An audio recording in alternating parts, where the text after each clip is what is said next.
On today's World Insight, the erratic nature of reopening an economy from lockdown.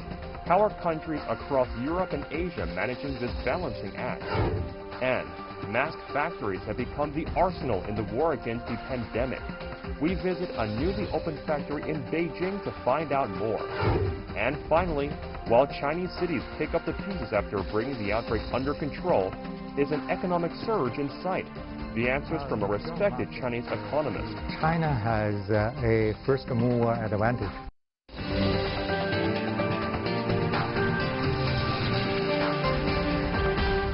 Here is our host, Tian Wei. Hello and welcome to World Insight. I'm Tian Wei.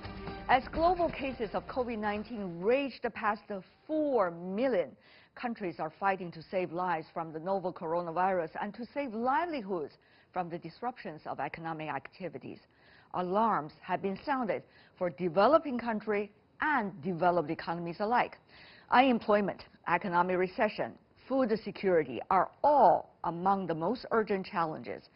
How serious is the situation? What are governments and international institutions doing to address them? For that discussion, we talked to Dr. Shamshad Akhtar, former Under-Secretary General of the United Nations, and Paolo Borgata, member of the board with the European House and Brossetti. Take a listen to what they had to say.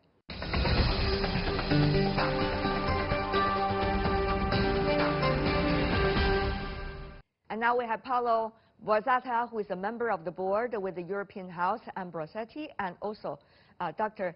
Shamshad Akhtar, who is a former Under-Secretary General of the United Nations. Welcome to both of you. Could you help us to understand where you are and tell me about the balance you're trying to keep between economic life, going to partial normalcy, vis-a-vis the protection of the citizens against the pandemic? We are still trying to keep everybody safe. We are slowly coming out of the lockdown. We have 80% of the people back to work. Tourism, bar and restaurants are not yet working. So this is a major problem, not only economic but also social. So I think that we are constrained, we are forced to take care of the health of the people and to accept an economic damage. Dr. Akhtar, what's going on right now for the general economy where you are? Is there a way to turn back time, or rather to turn back the tide, shall we say? Provincial government here has decided that it will extend the lockdown. It has relaxed a bit by identifying certain areas or industries that can operate. But by and large, still it's very restricted. There are timings when you can go out and do the shopping or move around. There are people who do go to work, but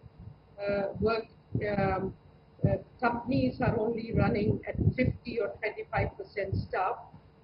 Everybody is allowed to take on and work online. Yeah. What about for you in Italy?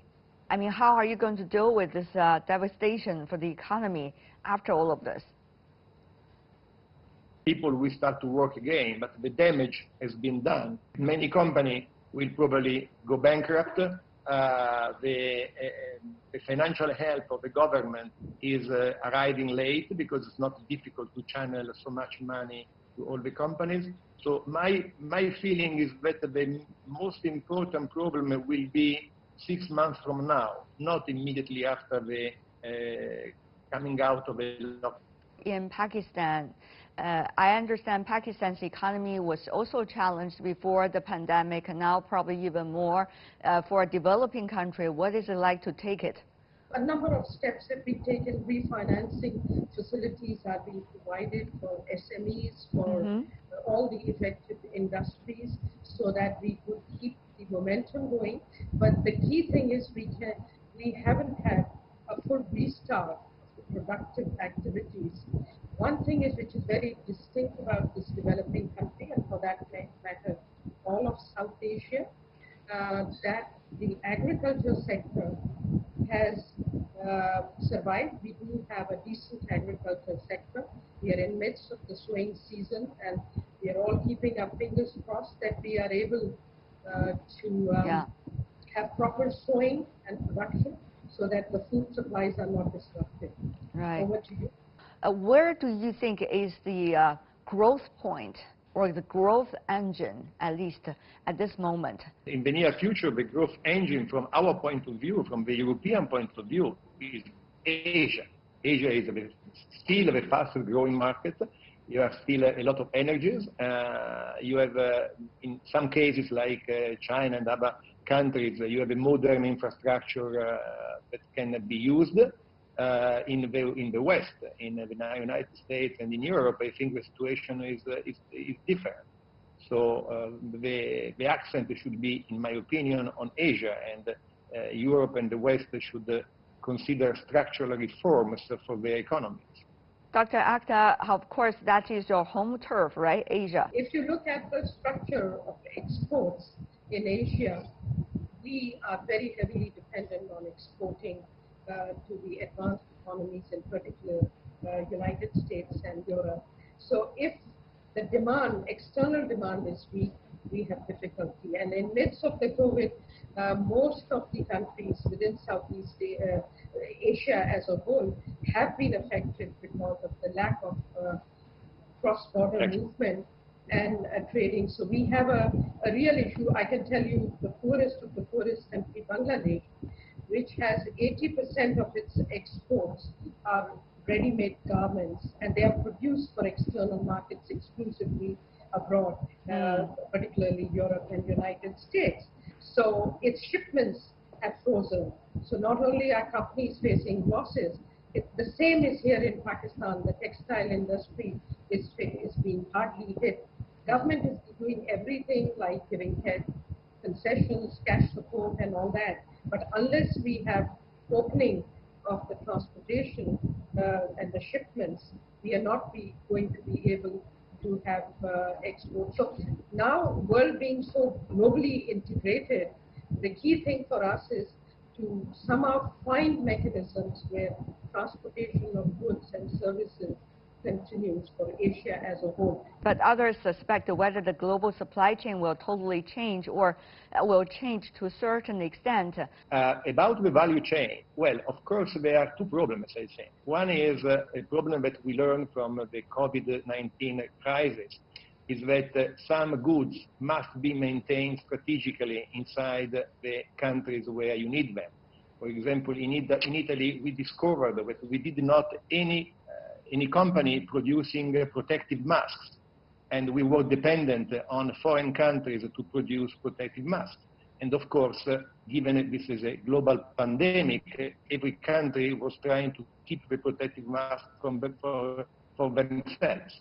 So this is a very simple example, but a very likely value chain will be also redesigned, taking into consideration goods that strategically you must keep in your country or in nearby countries. Not only health, but also cybersecurity, telecommunication, things that strategically your country needs, which is even very important too, is that unfortunately in the last 2 years, and I don't see any major change in the near future, there has been a fight between the United States and China. The United States are very concerned about the emergence of China as a peer and another global power. And they are doing whatever they want to reduce this. This means that in many fields, we will see a separation of two groups of countries in the world, destroying de facto many value chains. Yeah. I don't know how much this will be. Also because, thanks God, some companies are producing in Asia because they needed to cater the local market, so they cannot retrench. I see. Dr. Akhtar, do you think there's going to be some minor adjustment or fundamental change in the global supply chain? This is an opportune time for all the countries to reflect on how they can integrate with the global value chains and how they can position themselves to take the benefit of learning from the global value chains. Yeah. The key thing is that technology is playing a very important role. It's not about taking 2,000 components and moving them in different parts. Today, you could do a lot of production through 3D printing and others sitting in your factory premises. So that gives a lot of opportunities to other countries to also enjoy the competitive advantage. So I think that's critical, but also what they do need is very good trade rules. Because of the WTO being in an impasse and because of the US-China trade war and the slowdown after the 2008 the crisis, we have had a slowdown in trade, and there hasn't been a real recovery of trade the type that happened earlier. And Asia used to drive the growth in trade, but it has not matched its past performance. So clearly we need a combination of things to be discussed in the G20 or the international cooperation is required to think through this.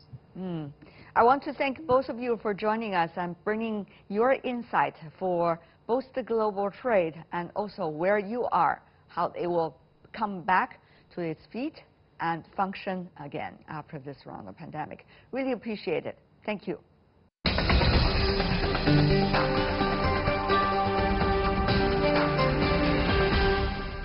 Coming up in our program, my visit to a local face mask factory in Beijing and hear their stories amidst the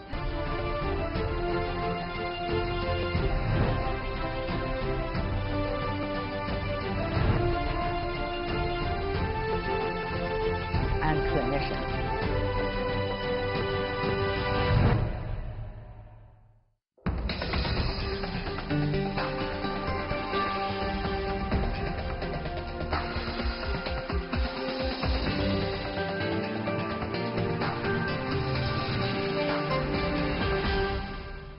You're watching World Insight, and I'm Tian Wei.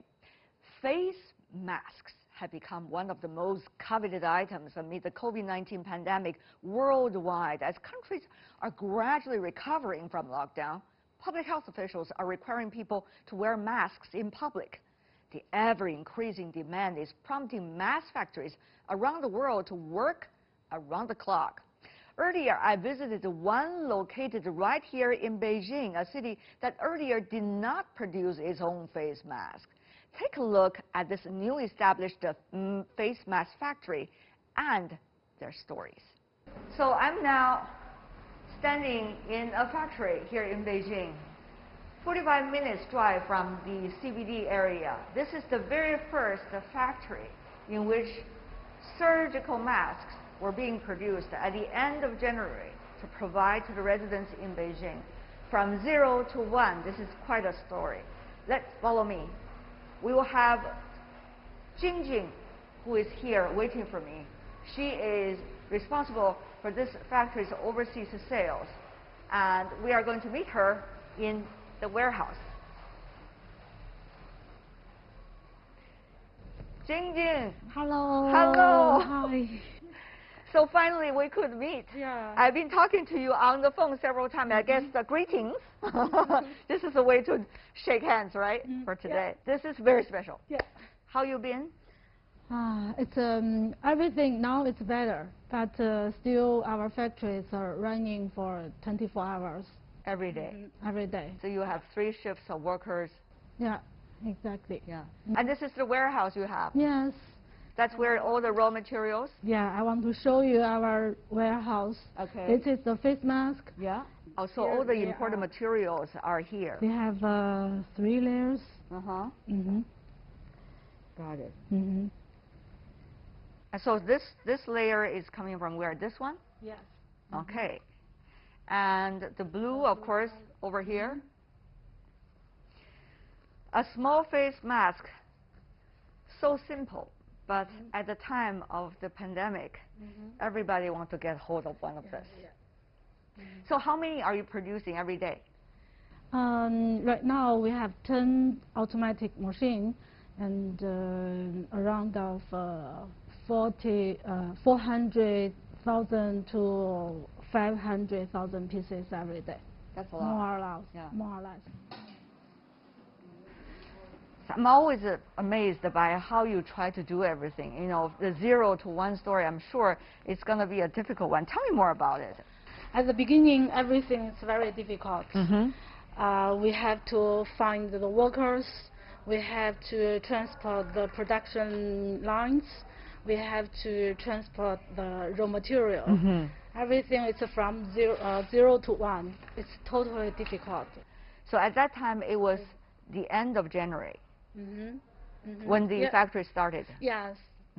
Just a short note for our audience, because January the 23rd was the time when Wuhan just got locked down.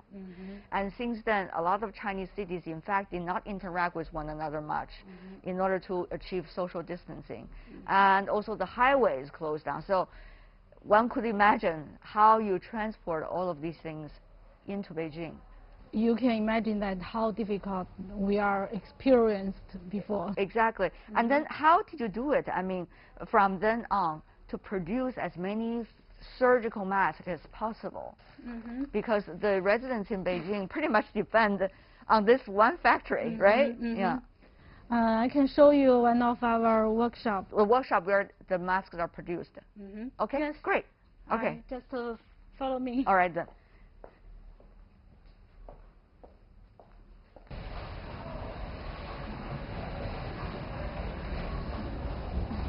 This is the changing room, huh? Yeah. Yes. Before entering our workshop, we have to wear the shoe cover, Okay. the cap, and wear the isolation gown. Okay. I can show you. And this cannot touch the floor No, anymore. no. Okay.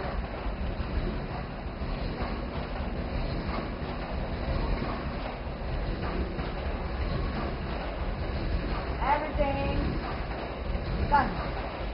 Now I can jump in. This is a cleaner area. For you. Oh, I also have the isolation. Yeah. Oh.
Every day like this, isn't it? Yeah. But things are getting much better now, right? Yeah. Beijing is even opened. So where are you selling the face mask to? We are selling the face mask to different places in China and overseas. We are selling to Spain, France, Brazil, Germany. There are a lot of countries. Are you guys going to also have a few days off? We are planning to have the holiday for 1 or 2 days off. Yeah, because the workers are very hard working every day. It's almost 100 days keeping working. What is it like when you see your customers in other parts of the world wearing your face masks and can be safe? What is it like for you? It's honorable for us.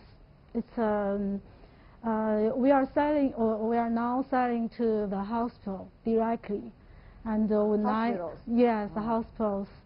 When I receiving the message from the hospitals and our customers that they are unloading the face mask from the airplane and send the face mask to the hospitals, it's really honorable for us. Yeah. We want to thank you for your work. Thank you. Save a lot of lives, indeed. Thank you so much, It's a mission. It's a mission It's for a our mission. factory. Yes, indeed. As you can see, this is only one of those very early factories being established since the end of January in Beijing to provide surgical masks like this to the massive population here in this city. And things in China are quieting down, but in other parts of the world, the pandemic still continues. So they are still working 24 hours a day in order to provide the masks to the hospitals and to their customers everywhere in the world. Wish them good luck, and you also be well.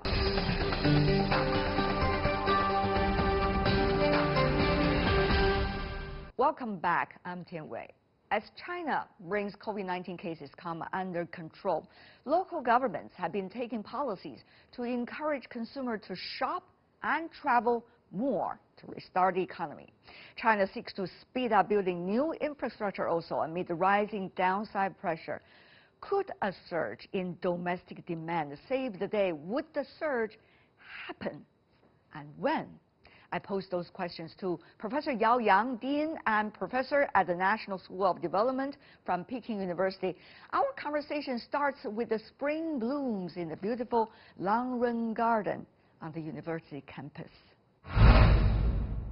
The so-called new infrastructure building. Right. Now, of course, that's a terminology. It has a lot to do with building infrastructure related to technology, related to 5G information and things like that. How will that work, particularly for the short term? Well, I think this is what the central government is doing, right? So this is a technology-oriented, particular 5G infrastructure. I think that's good for the long run. But if you go down to the cities, I don't think they are going to do only new technology, right? They are going to build highways, build bridges, build subways. Those conventional infrastructures. Earlier, there was a case of a so-called revenge consumption, right? After, for example, health hazard or other issues, people come out in abundance and try to consume because they really enjoyed it. Right. But this time it's going to be different because we still do not know. Yeah, that's a puzzle. Let's just think about the SARS. After SARS, there was really a revenge consumption. We observed that. Before this, I also said, oh, no worry, we're going to have revenge consumption. But no, we haven't seen that. What about the job market? The job market is not very good, and I believe we are going to face even more severe situation because we are going to have 6 million university graduates who are going to find a job. Including some of your students. Yes, this is the first time our graduate students are having difficulty to find a job.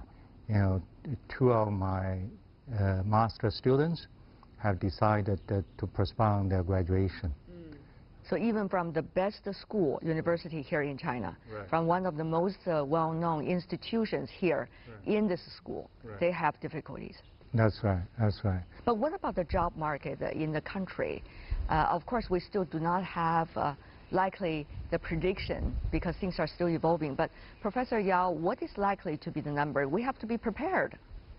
Yeah, if you look at the official number, unemployment rate only increased a little bit. I think the key issue here is consumption. This time is very different than the conventional slowdown. China has never experienced the drop of consumption. We have had waves of slowdown, but never consumption never declined. But this time you look at the retail, it declined by 19% in the first quarter. That's a huge decline. So this means you don't have demand. If you don't have demand, then companies, particularly those smaller companies that don't have orders, and they're not going to hire people. Right? So there is a chain reaction on there. Professor Yao, there are different government policies if you look around the world. They try to save the small and medium-sized companies. They try to make sure companies and businesses still keep their people on the job. They have different policies. What do you make of China's approach so far? And how is it compared to some of the other economies? Well, compared with other countries, China has been quite conservative, I would say. I think that the U.S. Fed started this unlimited QE again, right? I think that's really a bad idea. Of course, this is an emergency action to stop the crash of the stock market. That worked. So the American stock markets, you can see, still growing a little bit, right? Or recovery from this crash. But that's not going to help the economy, right? Because the economy has stopped. So you're saying the U.S. has been overreacting? Yes, definitely. I think this is a really bad idea. It's not going to be good for American economy in the long run. Why not? Well, it means United States is going to accumulate more debts. Okay, think about this. In the U.S., on average, each American now has a debt of about $70,000 U.S. dollars. Already? Yeah, already. And this is growing, right? So think about it in 2 or 3 generations. What's going to happen in the United States, right? You are eating up the future generations. Right? So this is just a totally careless, reckless action. Okay. But China will probably build it, right? China will buy the debts, the U.S. debts. It has always been, and so it's betting on China to do the same again. Exactly, exactly. So China in the short run is losing, right? We are paying the bills for the United States. But in the long run, United States is losing assets to China and other countries who buy American bonds. Okay. So, from the United States perspective, I think the Fed is killing United States. And how is China going to deal with that? For China, probably we don't have a choice because we use a lot of American dollars to do our business. Right? So what do we do with the American dollars? Right? So we have to recycle them back to the United States. And it sounds still like American federal bonds are still the safest assets that China can buy. So this is going to continue, right? The U.S. will do whatever it wants to do, I mean, to its utmost interest for now. And then the rest of the world, China particularly, foot the bills. Yeah, yeah. I think there's another reason why I believe this is a really bad policy, because it's doing redistribution in the United States and over the whole world, right? So unlimited QE pump up the stock market, and who benefits from this? Those guys in Wall Street. Those guys have never been punished. They were not punished after 2008, and this time they're going to gain again, right? So there is a huge amount of redistribution in this process. The Wall Street is a redistribution machine. Okay, this is so bad for the United States and for the whole world. But what about the policies?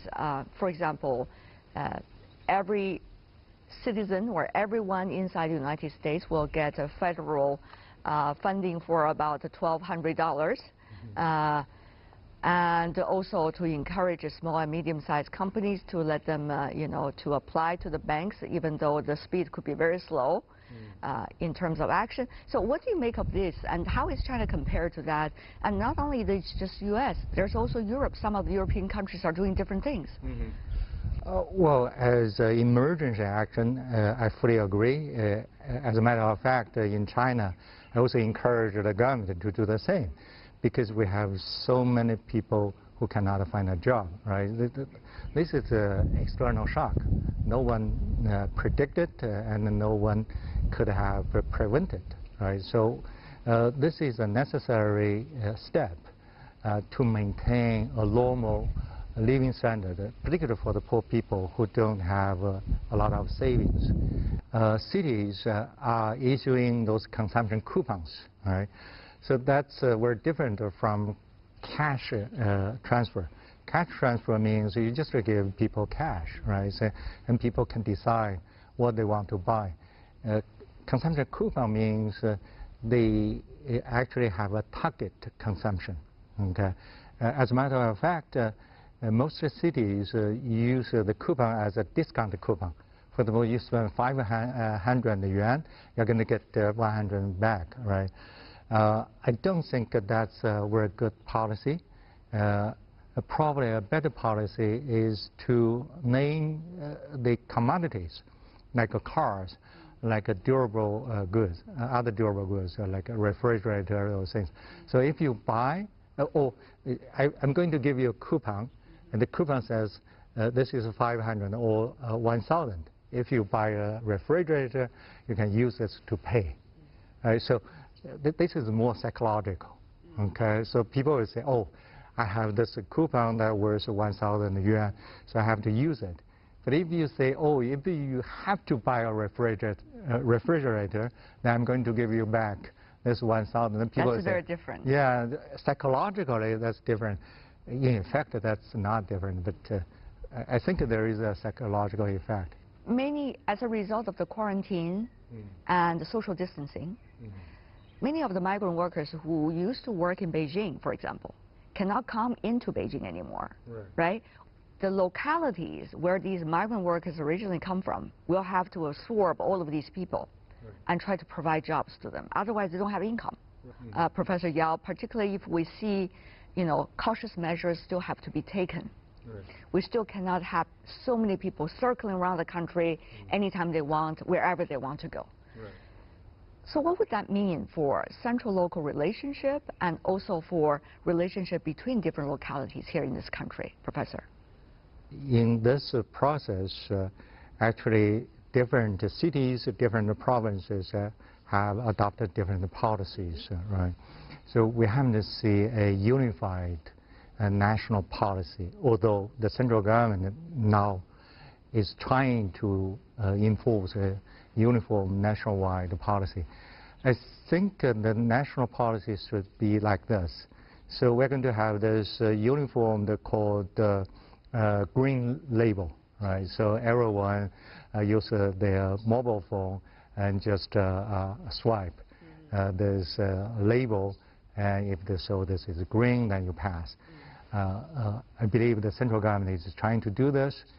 If we can enforce this national policy, that's going to be much, much better.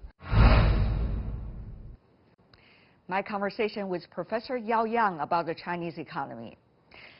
So far, about 1.4 million cases confirmed inside the United States. According to Johns Hopkins University's latest tally, the U.S. Federal Reserve says the pandemic has already caused a tremendous economic hardship, and the worst has yet to come. So can the U.S. economy rise from the ashes? How's cooperation between China and the U.S. possible? Professor Yao Yang also shed some lights on this issue. The pandemic might be the top concern now. But that is not the only issue that we have to deal with. Now, we don't want to forget, before the outbreak, there was the China-U.S. trade dispute. There's the first phase and the second phase already. So how, when dust somewhat settled down, will the original important structural issues coming back? And how will the Chinese economy adjust to that while trying to cater to the evolving situations you just mentioned about the pandemic? Well, the first phase agreement was a very good one, because it solved the so-called trade imbalances issues, right? I think It's beneficial to both countries, not just the United States, but also China. For example, China is going to have another stable source of oil supply. The second phase talk is going to be very difficult, but I more see it as an opportunity for China to participate in rule making in the world. Okay, how to interpret this? Right? United States or the Trump administration does not like the current WTO framework. It wants to have a reform on WTO. If the United States does not participate in the reform process, the reform is not going to go anywhere. U.S. is still the most powerful country in the world. But the United States wants to talk with China. Okay? That gives China opportunity to get into this process. My prediction, and we can test it after 1 or 2 years, okay? If China and the United States has a serious talk about the rules, and then those rules are going to become a template for WTO reform. That means that China will become a significant actor in the reform process of WTO. Now, look at the Chinese economic structure. Does it give China much confidence if things are getting worse, whether as a result of trade war or as a result of the pandemic closing down borders between economies and among economies? Well, I think the closing down of the borders is only temporary. Yes, indeed. Actually, China has a first mover advantage. China has already got more than 1 month to resume production.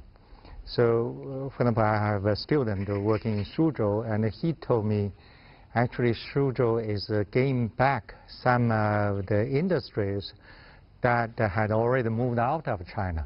So those industries came back to China again. Because of the change. Yeah, right. So I actually don't worry about China's position. People say, oh, industries are leaving China, there is a de-Sinolization in China. No, I don't believe that. There is one crucial point between China and the United States, technologies. Some even say if there were a Cold War between China and the United States, it will be about technologies at least. So as a Chinese economist, how do you look at that possibility and the realities of technologies, decoupling, and also the difficulties of cooperation at least? We do innovations in many ways. Of course, in the past, we learned from the United States quite a lot, but the world is big enough. We can cooperate with Western Europe and other countries. Okay? So there's still a large room over there. And also because economic ties are still there. So commodities are still flowing across borders. And from that, we can also learn. Okay? And don't forget about China's own strengths. As a matter of fact, some of the areas China already has a leading edge.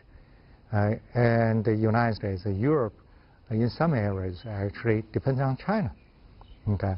So with that, yes, there is a decoupling in technology, but I don't think we are going to live in a completely two parallel world. And that's all the time for this edition of World Insight. To find out more, you can always search us, World Insight, or check out our YouTube channel. Follow us on Twitter and Facebook. I'm Tian Wei. On behalf of the team, thanks for watching. Bye for now.